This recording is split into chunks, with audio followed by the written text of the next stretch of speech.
أعوذ بالله من الشيطان الرجيم بسم الله الرحمن الرحيم السلام عليكم ورحمة الله وبركاته الحمد لله رب العالمين وبه نستعين اللهم صل على سيدنا محمد النبي الأمي وعلى آله وصحبه وسلم رب اشرح لي صدري ويسر لي أمري واحلل عقدة من لساني يفقه قولي ولا حول ولا قوة إلا بالله العلي العظيم إلهي أنت مقصودي ورضاك مطلوبي أعطني محبتك ومعرفتك الحمد لله والشكر لله.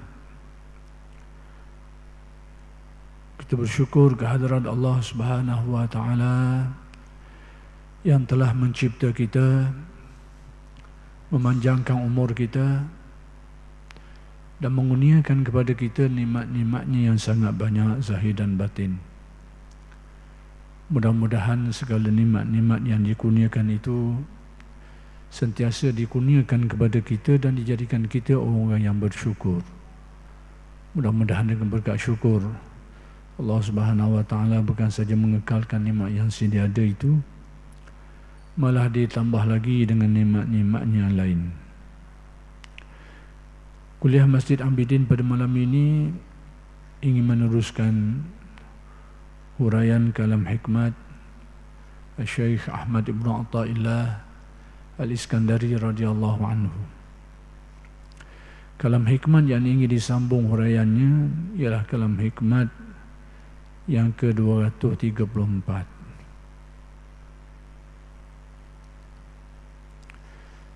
iaitu berkenaan dengan kata-kata hikmah Syekh Ibn Atha, tatallu'uka ila baqa'i ghairi dalilun ala adami wujdanika lahu wastihashuka lifuqdani ma siwahu dalilun ala adami wuslatika bihi, yakni kecenderungan hatimu, keinginanmu supaya kekalnya sesuatu yang lain daripada Allah, sekalipun itu baik, adalah bukti, adalah dalil bahawa hatimu belum benar-benar menemui atau sampai kepada Allah Subhanahu wa Ta'ala, dan merasa gelisahnya, tak sukanya, susah hatinya dan sebagainya kerana kehilangan sesuatu yang lain daripada Allah itu adalah dalil, bukti yang menunjukkan bahawa engkau masih belum sampai kepadanya dengan sebenar-benar yang dikehendaki.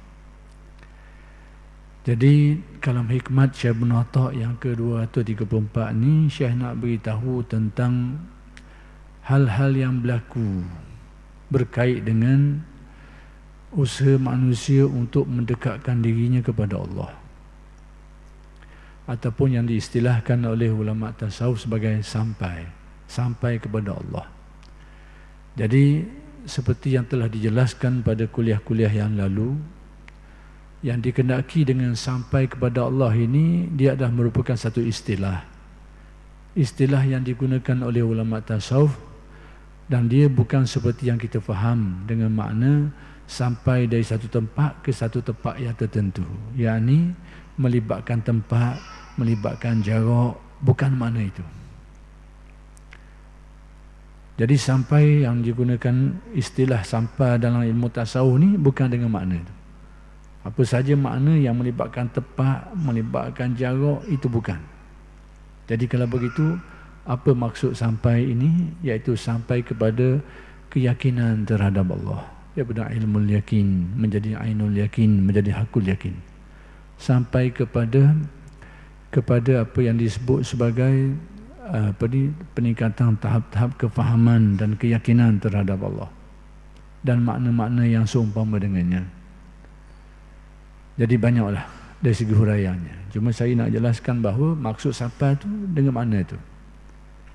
Qalbu manusia ni meningkat dari segi kefahamannya terhadap Allah, keyakinannya terhadap Allah, kearifannya terhadap Allah. Itulah yang mengukur darjat sampai, dekat ke jauh ke, sampai ke dok ke dalam hubungan kita dengan Allah Subhanahu Wa Taala. Dia bukan melibatkan jarak, dia bukan melibatkan tempat.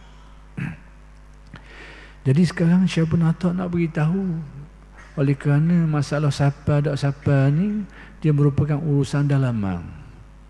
Apa-apa saja yang melibatkan urusan dalaman ni romek sikit lah, sebab benda tak nampak ni. Maka perlu kepada alamat, perlu kepada tanda.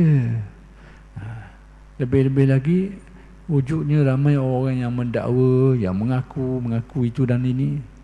Jadi Syekh Ibn Atta nak beritahu alamat-alamat orang yang betul-betul sabar. Supaya apa?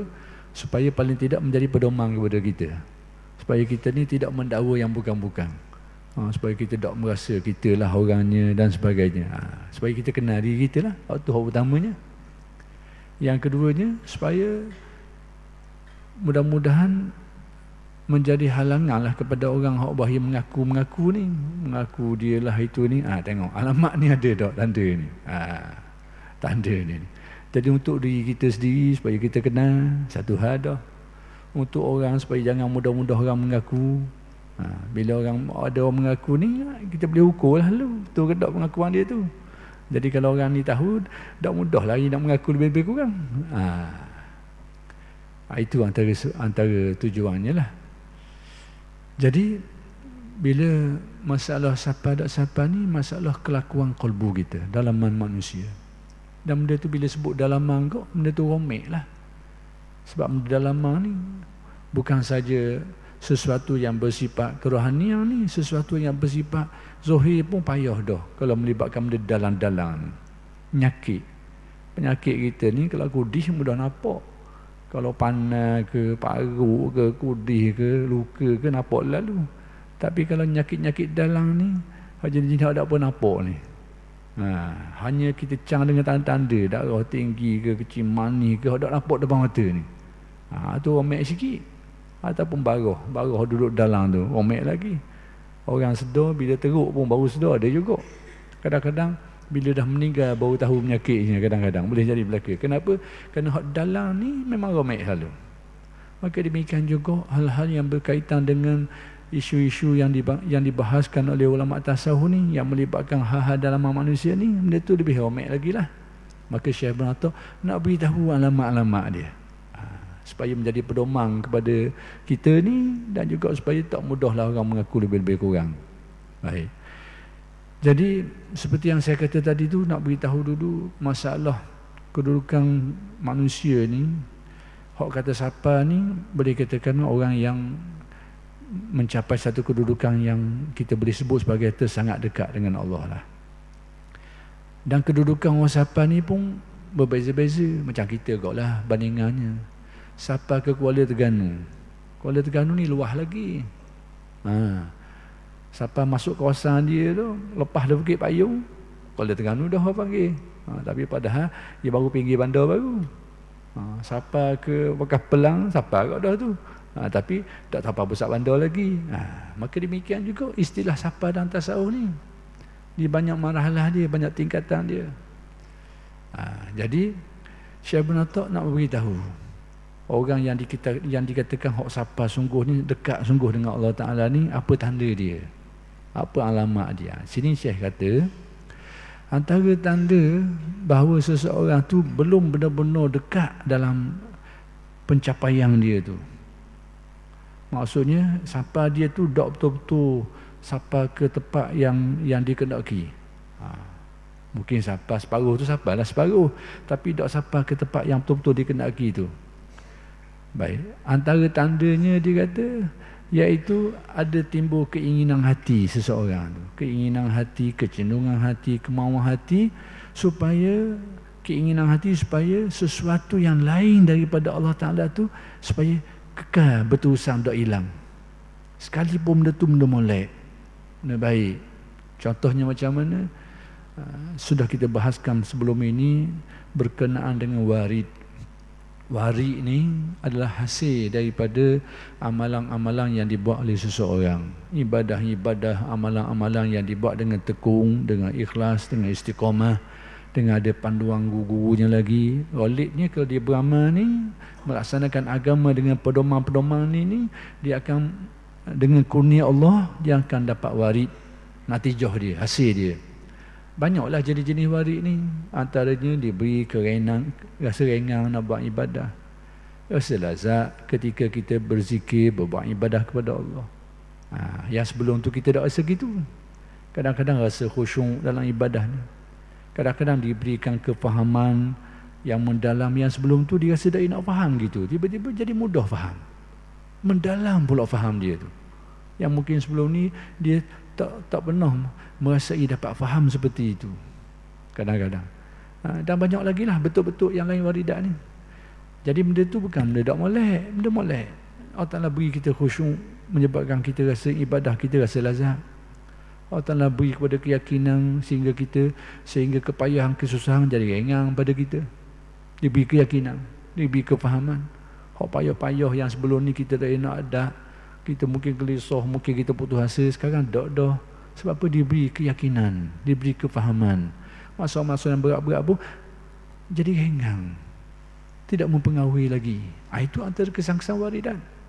Jadi sekarang benda tu baik, tapi Syekh tak nak kabur kalau kita ada kecenderungan supaya keinginan supaya benda-benda tu supaya kekal dengan kita lah, sebab kita sayang, sebab sedap benda tu.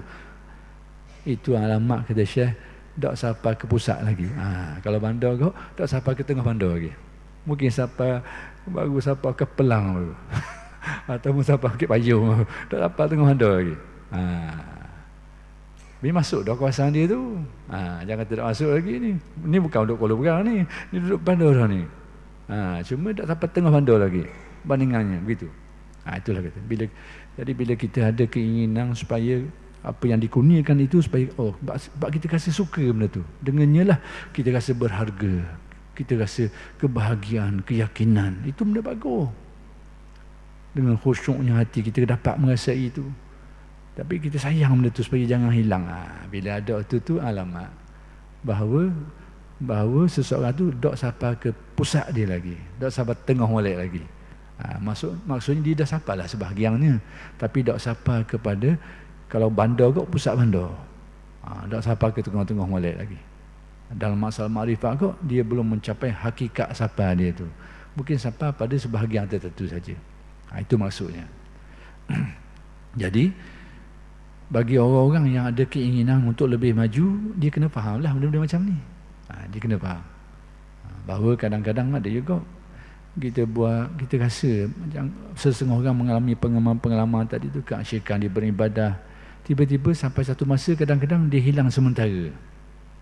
Di ahwal ni, perasaan-perasaan tadi tu dalam dunia tasawuf, dalam ilmu tasawuf, orang panggil ahwal. Ahwal ni maksudnya dia mari dan hilang. Tu mari pula, hilang pula. Itu sifat dia, perangai dia, kelakuan dia tu. Dan rasa lazat ibadah, lepas tu rasa lawa pula, beriadah lagi, amal lagi, sampai masa mari pula.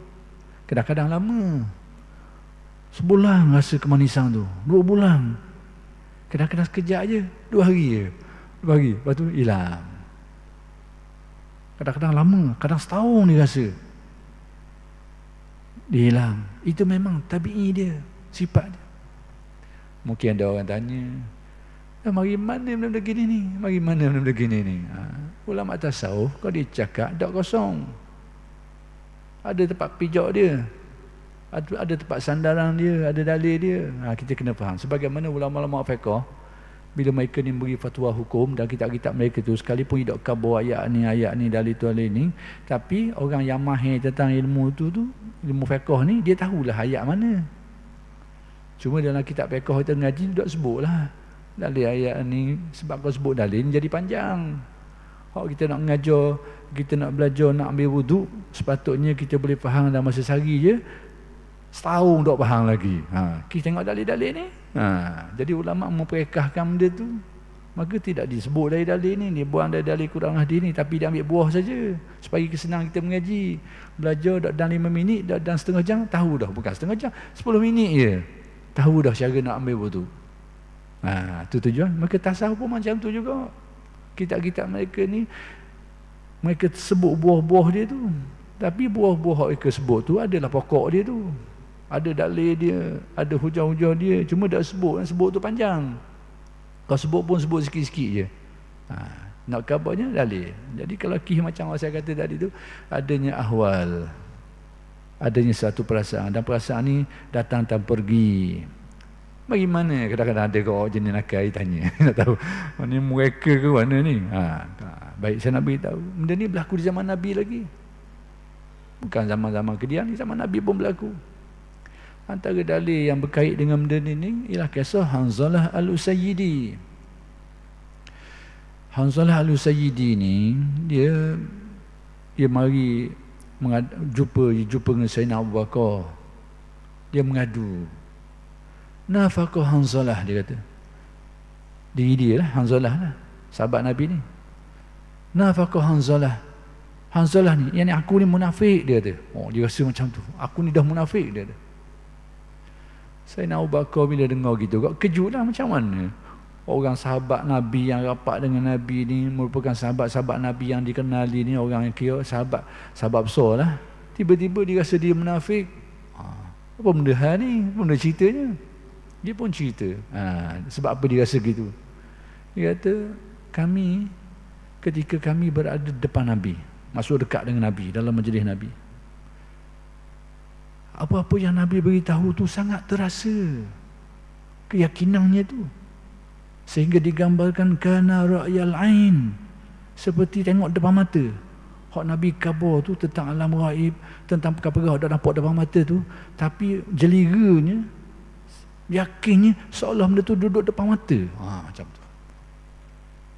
Timbulnya perasaan itu, keasyikan, keyakinan itu ketika duduk depan Nabi. Tapi kata Hanzalah, bila kami balik rumah, kami bergaul dengan fasnal azwaj wal aulad, kemudian kami bergaul dengan anak bini, pun duduk cari barang-barang lagi, dhai'at tu cari barang lagi, lupa perasaan, hilang. Masa duduk majlis Nabi tu terasa. Balik rumah, duduk main sibuk tadi lah dengan urusan keluarga ni, perasaan tadi hilang. Hanzalah bila dia rasa hilang, dia merasakan diri macam munafik. Depan Nabi berasa, belakang Nabi tak berasa sekarang. Jadi dia merasakan sebenarnya tak macam tu. Ini tradisi sahabat. Tradisi sahabat, kalau dia buat salah sikit je, dia rasa besar salah dia tu. Ni tak salah langsung dia ni, tapi dia rasa diri macam munafik. Ini jiwa mukmin macam ni. Lawang dia kau, terbaliklah hak lawang dia tu. Dalam ronggong, tapi berasa bukan main, lebih daripada orang belaka. Ni masalah terbalik dia tu. Orang mukmin dia tak gitu. Dia rasa macam tu pun dia rasa dia macam munafik dan sebagainya. Padahal hakikatnya tak macam tu. Jadi dia mengadu ke Sayyidina Abu Bakar. Sayyidina Abu Bakar kata, aku gitu juga, dia kata. Aku gitu juga. Jadi kalau begitu, mari kita sama-sama pergi jumpa Nabi, nak mengadu hal ini. Mereka pun pergi jumpa Nabi. Apa mereka kata? Dia kata, kami tu sudah munafik ya Rasulullah. Nabi pun kejut, macam mana ni? Apa hal ni munafik? Mana pula yang jadi gini ni? Sebab siapa ni? Sayyidina Abu Bakar Siddiq. Sahabat-sahabat besar Nabi laka, tapi mereka merasakan macam munafik. Lalu mereka menceritakan apa yang mereka sebut tadi tu. Apa komentar Nabi? Tengok pada komentar Nabi. Apa ulasan Nabi buat atas kata-kata dia tu? Dia kata, Nabi kata apa? Nabi kata, lau tadumuna alaihi wa fi zikri la safahatkumul malaikah fi turukikum wa ala furushikum atau kama qala.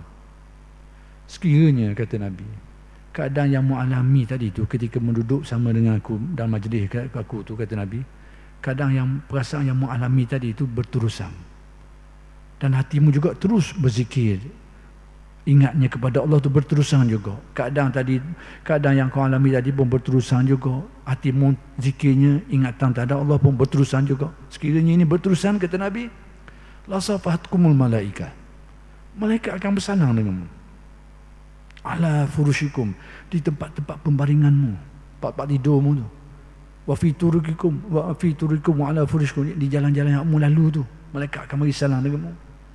Dan tempat-tempat yang duduk, tempat baring, berehat tu, mereka akan bersalam denganmu. Artinya apa? Artinya rohanimu menjadi jernih, bersih. Bila benda bersih ni, maka didekatilah oleh makhluk-makhluk yang mulia. Maka malaikatlah yang sesuainya. Dia gini, kalau madu kau, semut mari, semut hak manis ni. Lalat dah mari madu. Tapi kalau bakar, ni mari lalat. Gitu je petua dia. Jadi nak kata bila rohani manusia jernih datang, didekati oleh makhluk-makhluk yang mulia, para malaikat. Cuma Allah Ta'ala tak buka rahsia tu, tak nampak lah. Tapi Nabi beritahu, sekiranya kamu berada dalam keadaan seperti itu, kamu akan disalami oleh malaikat. Cuma tinggal lagi Allah Ta'ala tak sahihkan benda tu. Tapi itulah perkhabaran Nabi. Cuma kata Nabi, walakin ya Hanzalatu sa'atan. Tetapi realitinya, ghalibnya, apa yang berlaku tu dia sa'atan. Ia mari sekejap hilang, mari sekejap hilang. Nabi kata memang itu ciri dia. Maksudnya jangan susah hatilah. Maksudnya bila duduk depan Nabi berasa balik hilang, tak apa, itu memang nature dia dah, itu tabi'i dia dah. Jadi pertama sekali adanya perasaan tadi, itu panggil ahwal. Ciri dia datang dan pergi, berlaku pada sahabat-sahabat Nabi. Tu nak khabar, kau nak tengok dalil. Sebab dia kata mari mana, tak je dengar dalam hadis ni. Tu dia. Tak tengok hadis ni, tak dengar. Jadi itu disebut ahwal, datang dan pergi. Jadi nak beritahunya keadaan ini, bila seseorang tu dikurniakan tadi kemanisan beribadah, kelazatan, pertambahan keyakinan dan sebagainya, kadang-kadang dia datang dan pergi. Ghalibnya masa dia pergi tu orang rasa Allah, dia rasa nak lagi. Dia agak bagi jangan hilanglah benda ni. Jadi kata Syekh Munata, bila ada gitu, itulah tanda hatimu tak betul-betul sampai ke titik, sampai ke tengah bandar lagi. Mungkin sampai pada sebahagian, tapi tak sampai ke tengah bandar. Tapi bukan benda tak molek benda tu. Tempat membuti minum air tu dalam bandar dah tu, cuba duduk duduk kat kapelang ni. Dia tak masuk tengah ni lagi. Jadi mengalami kalman tadi sudah baik, tetapi keinginan supaya duduk kekal itu alamat bahawa mudah sampai ke tengah dia, pusat dia. Demikian juga bila kehilangan sesuatu tadi tu hilang, kita rasa Allah susah hati. Bila kita dapat benda tu, kita nak supaya biar kekal. Tiba-tiba sampai masa dia hilang, sebab tabi'i dia gitu, hilang, tak rasa dah kelazatan dan sebagainya, kita pun susah hati. Susah hatimu itulah kata Syekh Munata, tanda kedua memang mudah sampai ke pusat bandar lagi. Kalau ada makrifat kau, mudah sampai kepada hakikat makrifatnya lagi. Nak kabarnya bahawa fenomena ni berlaku, dan sekiranya berlaku, kita ambil pedomang lah bahawa kita ni kena berusaha lagi, mudah-mudahan kita sampai kepada apa yang dimaksudkan. Itu je. Jadi bila kita rasa keinginan supaya benda tu kekal, ataupun rasa susah hati bila hilang, benda tu sebenarnya dari satu segi bukan benda buruk, benda baik. Kita nak supaya benda baik tu kekal, jangan hilang. Bukan benda tu buruk, baik. Tapi hak lebih baik lagi, tak ada benda tu. Merasa senang dengan Allah Ta'ala. Itulah yang disebut, yang diajar oleh Nabi dalam doa tu, Allahumma aghnini bihalalika an haramika wa bifadlika amman siwaka. Wahai Tuhanku, jadikanlah aku ni orang secukup dengan benda halal, tak berasa nak benda orang haram. Nabi ajar kita doa gitu. Wa bifadlika, merasa cukup dengan kurniamu, merasa cukup dengan kurnia Allah je. amman siwaka, daripada sesuatu yang lain tak berasa dah. Masa cukup Allah Ta'ala berilah, kalau tak beri pun tak berilah. Senang dengan itu. Nabi ajar kita supaya minta dengan Allah Ta'ala macam tu. Jadi rupa-rupanya apa yang disebut oleh Syekh Ibn Atta' ni adalah inti dari doa yang Nabi ajar tadi tu. Jadi itu maksud dia. Jadi perkara ni mungkin perkara tinggi sikit lah dalam payatan tasawuf. Tak apalah. Mungkin ada orang tak apa senang kita mengajar benda-benda gini, tapi tak apalah, saya nak khabar. Masjid ni jami' tempat semua orang. Maksud semua orang tu apa dia? Orang cerdik pun pergi situ, orang kurang cerdik pun pergi. Orang kaya pun situ, orang miskin pun situ. Orang pandai pun situ, orang kurang pandai pun pergi situ. Orang ngaji tinggi pun duduk situ, orang ngaji tak tinggi mana pun situ juga. Maksudnya apa? Masjid ni umum. Saya nak khabar kadang ada orang tak senang kita ngajar boboh gini, kata tak sesuai dengan orang ramai. Itu cerita lain. Masjid ni tempat orang awam, orang semua. Maksudnya bagi orang yang dia merasakan benda ni tak sesuai dengan dia, jangan dengar lah. Ada orang nak dengar tu, biar orang nak dengar tu dengar. Sebab apa saya kata, cuba tengok Madrasah Haramain, tengok sejarah Islam awal. Madrasah Haramain, Makkah dan Madinah, bagaimana perkembangan ilmunya berlaku. Ulama-ulama dulu mengajar. Kalau di Makkah, di Madinah ni, dia ada halaqah ilmu. Zaman dulu orang mengaji secara halaqah ni. Tok guru duduk tiang seorang, murid duduk mai keliling ramai-ramai. Dan ilmu apa yang mereka ajar? Mereka mengajar ilmu tafsir, ilmu hadis, ilmu usul, ilmu yang orang ramai setengah tu tak perlu pun benda tu. Tapi berlaku di Mekah dan Madinah. Halaqah ilmu ni. Nak kabarnya, masjid ni tempat yang awam, terbuka untuk semua orang. Orang rasa berhajat dengan ilmu tu, ya mari yang ngaji. Orang mana tak rasa berhajat, jangan pergi ngaji lah situ. Pergi carilah tempat lain. Kalau kita nak bataskan ilmu ni tak boleh ngaji ilmu gini, hak tu sekolah boleh. Madrasah boleh. Pondok boleh. Tadika boleh. Tetaplah. Dajah ni tak boleh ngajar ilmu ni. Untuk tarah ni saja, tetaplah. Sekolah kita buat, madrasah kita buat, boleh. Masjid ini tempat terbuka. Jadi siapa yang dirasa perlu ilmu tu, dia datang. Hak rasa tak perlu, jangan dengar lah. Sebab ada setengah kecenderungan tu nak hakkan pengajaran masjid. Itu benda yang bercanggah dengan sejarah perkembangan umat Islam. Masjid ni adalah tempat yang terbuka. Pergilah tengok Mekah dan Madinah suatu ketika dulu. Ketika Madrasah Haramain ni, apa yang mereka ajar? Guru, ulama-ulama besar mengajar. Sampai sekarang pun berlaku di Masjid Al-Azhar. Ulama-ulama besar mengajar saja ilmu kita dengar pun tak faham benda. Kitab-kitab yang mereka tinggi, kitab-kitab yang besar yang mereka ajar, nak kabarnya apa benda? Masjid ni tempat terbuka. Orang hak dia rasa ilmu sesuai dengan dia, mari dengar. Hak rasa tak padang dengan dia, jangan gitu, pergi cari tempat lain. Itu dia. Nak khabar gitu. Sebab kita dengar ada kecenderungan-kecenderungan ni nak bataskan pengajaran ni. Tak boleh mengajar ilmu ni, tak boleh mengajar ilmu ni, macam-macam gagang lah. Kalang macam-macam kalang.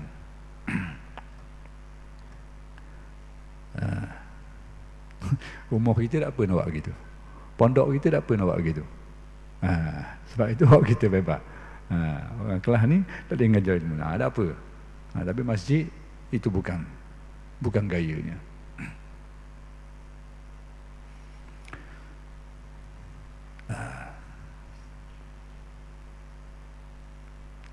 Baik, kata ahli ulama yang syarahkan kalam hikmat ini.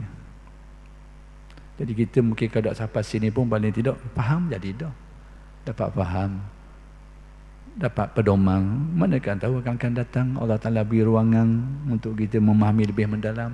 Kita sudah ada pedoman, mudah-mudahan. Baik, kata ahli ulama yang mensyarahkan kalam hikmat ini, bertemunya manusia dengan Tuhan dan sampainya kepadanya. Maksud bertemu ni, sampai ni macam saya sebut tadilah, jangan kita faham dengan bahasa lurah kita, bahasa yang kita faham biasa. Bertemu ni bahasa kita, bila temu kena depan lah, duduk depan ni, beradak. Sampai ni juga melibatkan tempat lah, tempat melibatkan jarak tepat. Tapi dalam hubungan dengan Allah, semua itu bukan dikendaki. Baik. Inilah kata alim ulama ni. Inilah puncak harapan. Yang diharapkan oleh ahli-ahli ibadah ni, ahli ibadah lah. Manusia ni sebenarnya nak tak nak dia akan balik ke Tuhan belaka. Inna lillah wa inna ilaihi raji'un. Kita ni nak tak nak milik Allah. Dan nak tak nak tetap akan balik ke dia. Jadi bab balik ni ada orang nak balik. Ada orang tak pernah balik, dia apa nak balik? Sedap duduk sini. Ada orang bersedia nak balik. Ada orang tak bersedia nak balik. Kerana dia duduk tergelang hanya tak bersedia nak balik. Ada orang percaya dia akan balik. Ada orang tak percaya. Dia ingat mati tu habis gitu je. Macam-macam agam lah. Tapi nak beritahu hakikatnya innalillah wa inna ilaihi raji'un. Kita ni nak tak nak tetap milik dia, nak tak nak tetap akan balik. Sekarang kalau hikmah ni bagi orang yang nak balik. Orang yang nak balik tu kena kembali kepada Allah. Kalau di akhirat nanti baliknya itu secara terpaksa, tak nak pilih dah. Tak nak anjak. Siapa masa dia tak nak anjak. La yastaqiruna sa'atan wa la yastaqdimun. Dia siapa aja ni nak percepat pun tak boleh, nak menangguh pun tak boleh. Hak tu balik secara terpaksa. Tetapi ulama tasawuf mengajarkan kita sebelum kita balik secara terpaksa tu, balik dulu secara rela ini. Balik dulu secara rela ini. Berusaha untuk balik secara rela ni. Supaya apa? Supaya illa man atallaha biqalbin salim. Kecuali orang yang datang menghadap Allah dalam keadaan hati yang sejahtera. Maksudnya orang balik di akhirat nanti, di dunia ni dia sudah salim, hatinya sudah balik ke dia dah. Sudah kembali kepada Allah. Maka di akhirat tadi, maka baliknya balik yang mulia, balik yang baik. Anak khabar kita. Jadi nak beritahunya di sini, Syekh Alim ni kata apa? Inilah puncak harapan. Yang inilah harapan yang paling tinggi bagi orang yang nak balik tadi tu. Harapan dia. Harapan orang yang faham benda ni dan dia rasa nak balik, inilah kemuncak dia, kemuncak yang diharapkan. Baik, dan dengan itulah ia mencapai kebahagiaan. Balik kepada Allah Ta'ala ini juga adalah sebab kepada kemuliaan.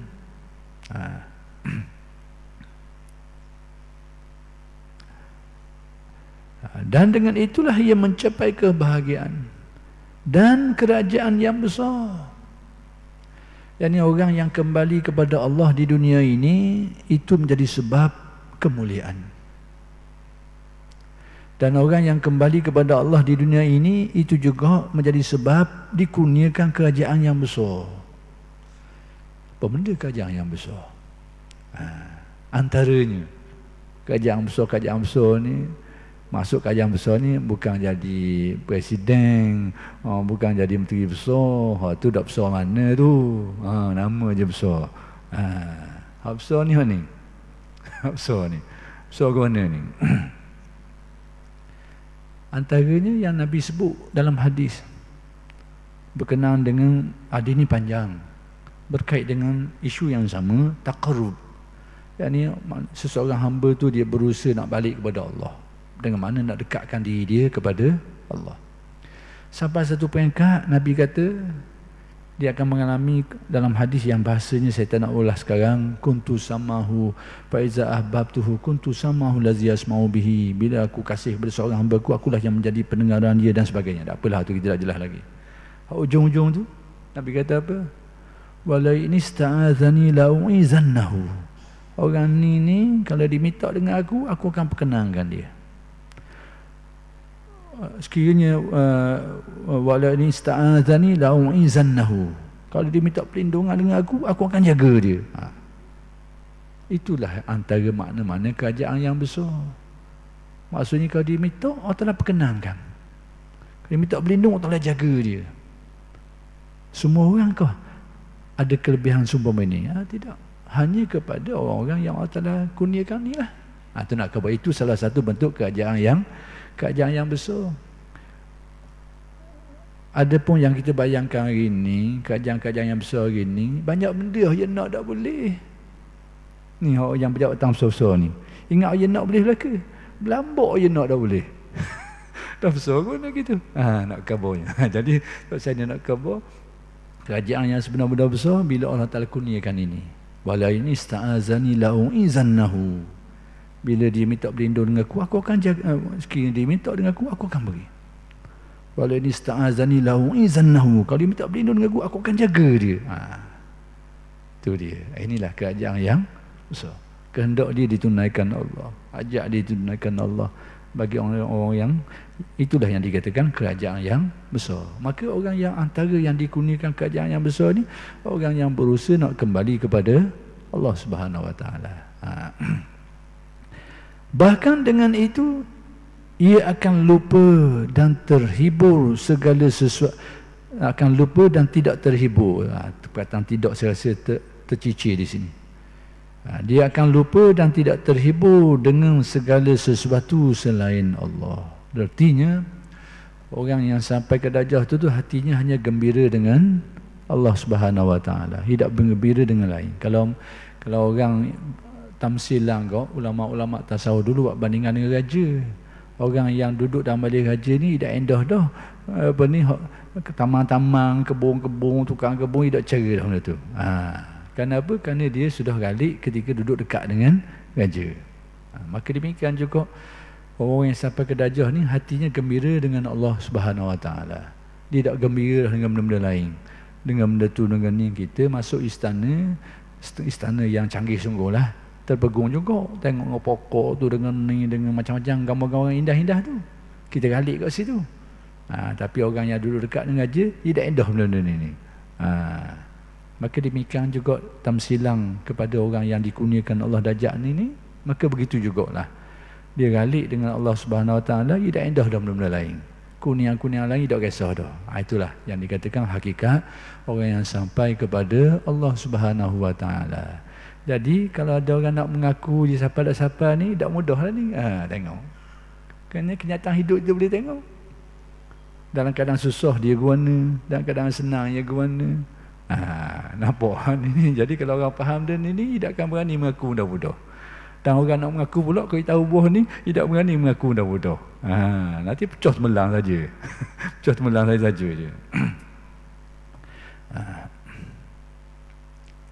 Baik, Abu Sulaiman Ad-Darani ketika ditanya, ini salah seorang tokoh ulama tasawuf, ketika orang tanya dia, apakah yang terdekat dari segala sesuatu yang orang bertaqarrub, yakni mendekat kepada Allah, yakni kedudukan yang paling dekat sekali yang ingin dicapai oleh orang-orang yang nak mendekatkan diri kepada Allah tu, apa benda? Hak paling kau tengok suk sekali, orang yang nak mendekatkan diri kepada Allah Ta'ala ni, hak ujung sekali tu apa benda?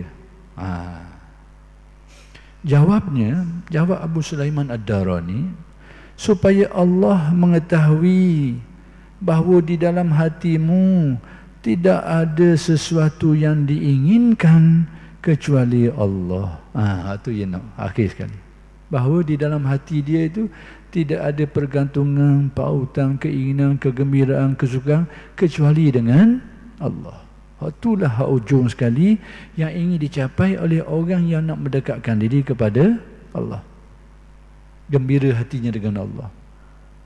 Tidak kira apa-apa, apa-apa yang berlaku, senang ke susah ke, yang penting dia rasa senang dengan kurnia Allah, dengan pemberian Allah, pergantungan hati dengan Allah.